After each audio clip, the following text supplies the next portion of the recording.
We're good. So I've called this, oh. You know, that's so curious because when I wrote it, all those letters were in the same case. And now it's been encrypted or something.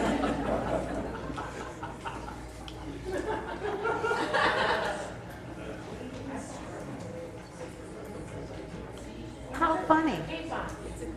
Okay.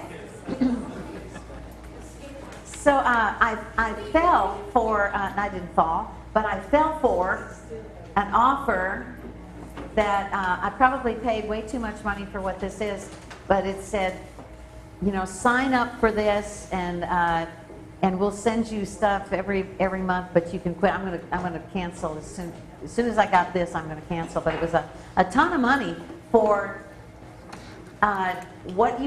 something you can take to the interview that has statistically been shown to get people jobs over other candidates because it is such a great technique. And so I bought it. I've got it. I may do a longer presentation on it after I have a little bit more time, but I thought we'd talk about it. What could that be? Remember that a part of your goal in going into an interview is that you're going to be trying to help an employer visualize you in the job. They have to be able to see you. That's why how you dress is important, because if you come in and you're dressed too differently from what you're going to have to look like in the job, they can't see you. They can't visualize you there. That's why people that have disabilities find it so difficult, because the first impression is it's not negative, it's just different. They have in mind what somebody can do and what somebody's going to look like, and then they wheel in a wheelchair, and it's like, oh, well, I'm having trouble visualizing you leading tourists up, you know, Kilimanjaro. I don't get it. How do you plan to do this? So they have to be able to see you in the role, and anything you can do to help them visualize you. Part of that is the stories that you're going to tell, so that they can visualize you doing similar jobs before. Part of it is we encourage you to bring a portfolio, examples of the work that you did, illustrations of the equipment that you worked on, things like that, so that they can visualize you. Even testimonials and recommendations will help people see you in the job. And so, at any rate, that's a big part of it, and this tool, this piece, helps employers do that. The stories that you tell are important, and I want to tell you some stories of people who used this tool, this secret weapon. I'll tell you 3. The first one, all of these are, 2 of the 3 are Launchpad people. I had a client, a Launchpad member, who is an architect. He's an architect and construction project manager, and in fact, he was the construction project manager with building the flagship Whole Foods, and talked a lot about how that worked. And his approach, when he goes to a first interview, he asks us a lot of questions about the nature of the job. What would a typical day be like? What would be, what would be my goals initially? What would be the first thing I'd be working on? He finds out as much as he possibly can about the job, and I'm sure all of you do the very same thing. And then, along with his thank you letter, he would always send a 30-day plan of action. Based on what we discussed, should I be the one that's chosen to get the job, here's a rough idea of what I would like to accomplish during my first 30 days in the position. And when he would write that, they would immediately be able to see he gets it, he understands. This is where we would like you to go, this is the direction, and so forth. So it's that 30-day plan kind of thing. Another one, many of you have heard this story. We had a client named Greg who was being interviewed. He survived 5 rounds of interviews, actually, for a senior level position with a company called Avocent. Anybody here ever worked for Avocent? No? And after 5 rounds of interviews, they they had narrowed it down to just two people, our guy Greg and somebody else. They could not make up their minds which one to choose. And so finally, he was just so aggravated about it that he finally decided to take some action and try to move the process forward. And so he sent the hiring manager an email, and he said, well, I was mowing my yard last weekend, and I started to fantasize. That's usually where I do my best thinking. I started to fantasize about what I would like to accomplish in this position in my first 6 months. And I jotted down my thoughts and decided I'd share them with you. So if you choose me, this is what I'd like to accomplish. And as soon as they got that email, they offered him the job. He gets it. He gets it. He understands where we're going, what we're looking for here. And so it was that 6-month plan which helped them visualize him in the job. And I often tell the story, the interview story about Mike Tomlin. Most of you are sick to death of hearing about Mike Tomlin, but you're going to hear it one more time. Anybody here who's not been through my classes know who Mike Tomlin is? Who? Oh, you don't know? You don't know? Nobody knows? Really? Really? Really? My gosh, really? But you've been through my class. Okay. All right, but I will give you an opportunity to shine. Tell this group, who is Mike Tomlin? Do you remember? He's got hired at the age of 8 and 27, I think, but yes. He is the head coach of the Pittsburgh Steelers. Now, aren't you all ashamed that you didn't know that? Okay. No. Okay. So here's the way I heard the Mike Tomlin story. The owner of the Steelers for many years was a guy named Mr. Rooney, and he died recently. But years ago, 20, 30 years ago, Mr. Rooney looked at some data coming out of the NFL and saw that there were, I don't know, let's say 65% of the players were African American. And at that time, there was only one African American coach, Tony Dungy. And Mr. Rooney said, you cannot tell me that there aren't more minorities that can coach a team. And so he created what became known as the Rooney Rule, and I bet you that a lot of you know that. The Rooney Rule originally only applied to the Steelers, but eventually it was adopted by all of the NFL teams. And I hear it every year when coaches are getting fired and hired. And the Rooney Rule says that if a team has an opening on their coaching staff at any level, they have to interview a minority. They do not have to hire a minority, they have to interview a minority, which is one of the reasons that we have a lot of minority coaches now, because the Rooney Rule opened the doors and had people consider. And it wasn't long after the Rooney Rule was adopted that Chuck Noll, legendary coach of the Steelers, retired, and there they were with an opening for a head coach. 3 assistant coaches, all white, wanted that job. And everybody knew that one of those guys was going to get that job because it was the fair thing to do. They paid their dues working as assistants. They knew the plays and the players, and everybody liked them. They'd done a good job. It was the natural progression for one of those people to get promoted. Oh, but they had to hire they had to interview a minority. They didn't even know a minority. They had to call Tony Dungy and say, listen, we got this Rooney Rule thing going. Can you suggest a minority that we could consider? And so he says, well, I've got this defensive coordinator. You might want to talk to him. He's real smart. He's young, though. He's just 27. And I think Tony Dungy knew they weren't going to hire anybody. That he just threw out a name, thought he'd give him some interview practice or something. But it was a lost cause. I think everybody knew it was a lost cause, except possibly Mike Tomlin, who went into it thinking, I can do this job. And the way I heard it was that he presented himself so well in the interview that he changed their minds, blew them away, and got the job over people who were better qualified. And the way that he got the job was by bringing along an analysis of the team and a 6-month plan. And he said, here's where I see you. Here's where you're strong. Here's where you're weak. You've got these people in the wrong positions. You've got this play that's never worked. In the first 30 days, one of the things I do is work with the recruiters, and we go try to pick up this guy from UCLA and this guy from Stanford, and we try to change this. And You're not going to go to the Super Bowl without a strong defense. We're going to bring this person in. Within 30 days, here's where we'd be. Within 6 months, here's where we'd be. I know I can take him to the Super Bowl. If you hire me, you won't be sorry. And they hired him. And he's been there ever since. He's taken him to the Super Bowl 3 times, I think.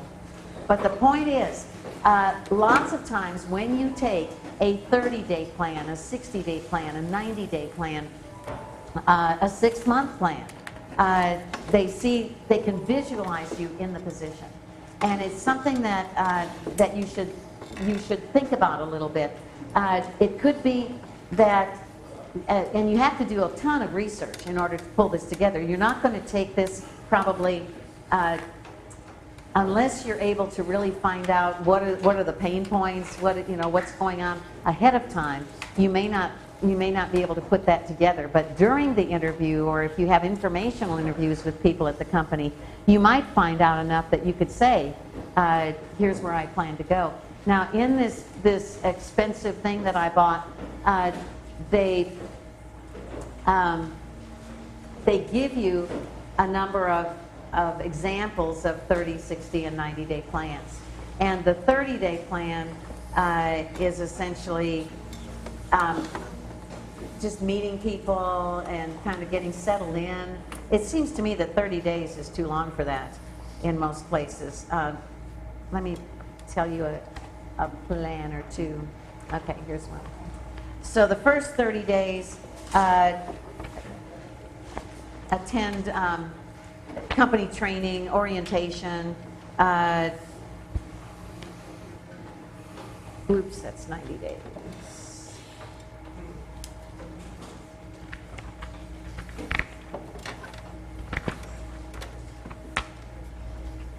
Okay, first 30 days. Attend company training, learn from your peers, your team, meet people, home study of products and services, so you're going to come up to speed as fast as you can on that stuff.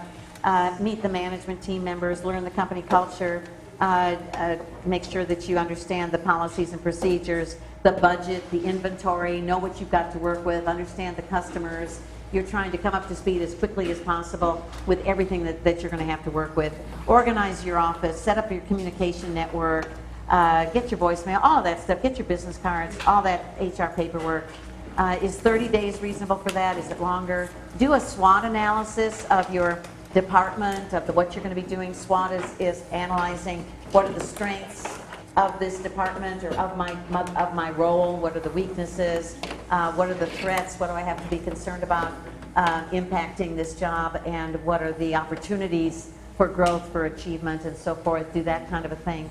So meet with the supervisor, establish their expectations, the review requirements, how will I be evaluated for success in this position, establish your monthly and quarterly goals, get all of that lined up. So that's 30 days.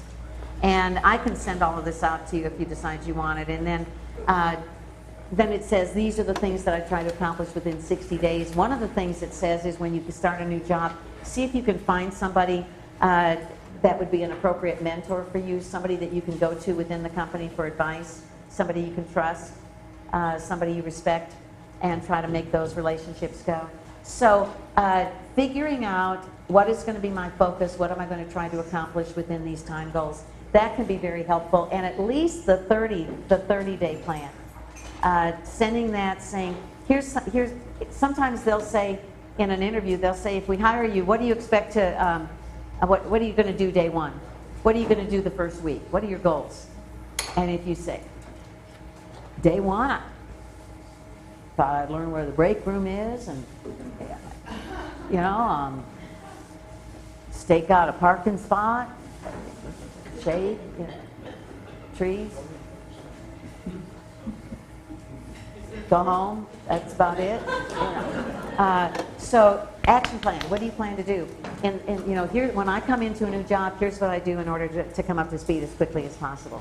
And sometimes there are some jobs where there's so much training involved, what you're going to be doing is so technical or so involved, it's a year before you're really making them any money. So how are you going to, what's your plan for coming up to speed as quickly as possible? And having that all fleshed out is helpful. If you decide you'd like more on the details of a 30, 60, 90-day plan, we can, this thing that I bought comes with a whole PowerPoint presentation. We can go into it some more. And I think even if you don't actually send it to the company, but it just helps you focus on setting goals, reaching goals, changing your goals around as the situations change, that might be helpful. And I think that's all project management, which is something that many of you do all the time. You can do it in your sleep. You're naturally that organized and focused, and I'm not, so something of this kind of a discipline helps me tremendously.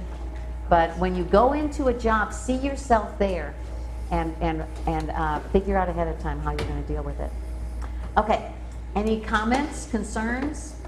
Yes, Karen Kelby, I see that hand. So I just realized a couple of days ago that in my last job interview.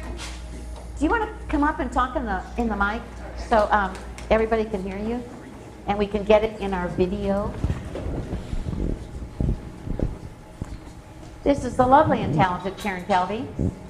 Okay, so this is the only time I have ever come in here without makeup and without being dressed to talk to a recruiter. Okay, just want to point that out. I thought I was going to And now hide in you're the on back. a YouTube video. There we go. All right. Okay, so I just realized a couple of days ago I had this interview that I've been busting my butt on, right, for 2 months. I had been learning the technology. I had been learning the industry. I'd been talking to all these people, making all these connections. I get into the interview, they asked me 0 technical questions, right? And I realized a couple of days ago that by taking this approach, the way I did was detrimental. Because here's what I did.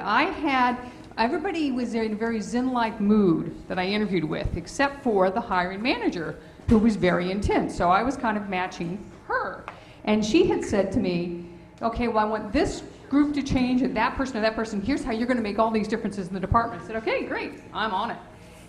And in my interview with each person and in my follow-up letter, I was telling them how I was going to fix them, because that's what right? Okay? So basically, these people didn't know they were broken until I told them, right? The hiring manager thought they were broken, but they didn't know that, right? So if I had to do over again, I would approach it as saying, okay, well, how's your approach for this, and how's that working for you? Do where do you see where you could, what could be done differently to free up more of your time to do what you really want to be doing? Okay? Very different. So just because the hiring manager sees something as broken does not mean the people you are talking to see it as broken, and you do not want to be the messenger. Thank you. Good point. Okay. And it, I think part of this point is, yeah. Did you get the job? She did not. Okay. She did not, and it was really kind of tragic because part of it was too many questions and too much you're going to come in and change everything, and so it is that's the downside of all of this, that you're going to come in as the consultant, and the picture that you have is those people that came into Office Space and we're going to fire everybody.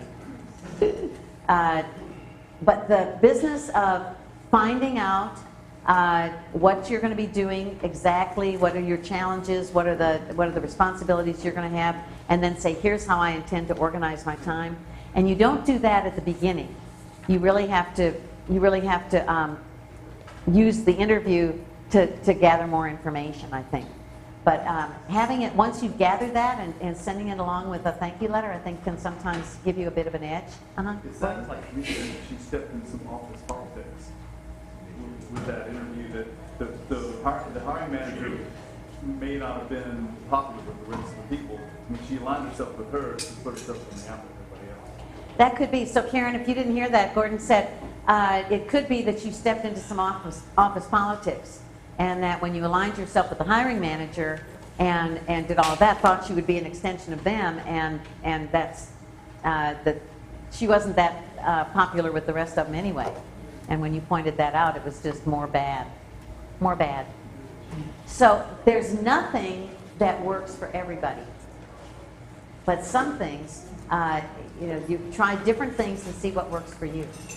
But having an idea in your head of how you're going to organize your time, just so that you're somewhat focused, and not just, as soon as I get this job, I'm going to be able to coast for a while because I've been looking for a job for such a long time. But have a plan for how you're going to come up to speed relatively quickly.